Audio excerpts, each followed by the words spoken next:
अस्सलाम वालेकुम।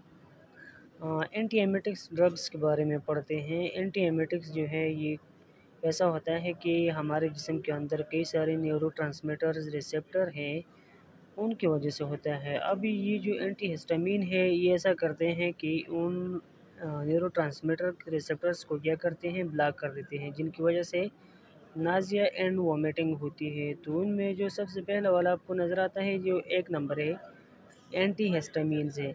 आप देखेंगे ये एलर्जी के लिए है। H1 रिसेप्टर ब्लॉकर है जो एलर्जी को ब्लॉक कर देती है, लेकिन इधर नाज़िया एंड वोमिटिंग में यानी उल्टी और मतली में इसका अहम रोल है। एंटी हिस्टामिन में आप देख लें, सिनारिजीन है, साइक्लिजीन है, डाइफेनहाइड्रामीन है और फ्रोमिथामीन है। ठीक है। अब ये मोशन सिकनेस के लिए इस्तेमाल होते हैं और post operative Nazia and vomiting, मतलब जब कोई गाड़ी में सफ़र करता है तो उसको उल्टी और मतली आने लगती है।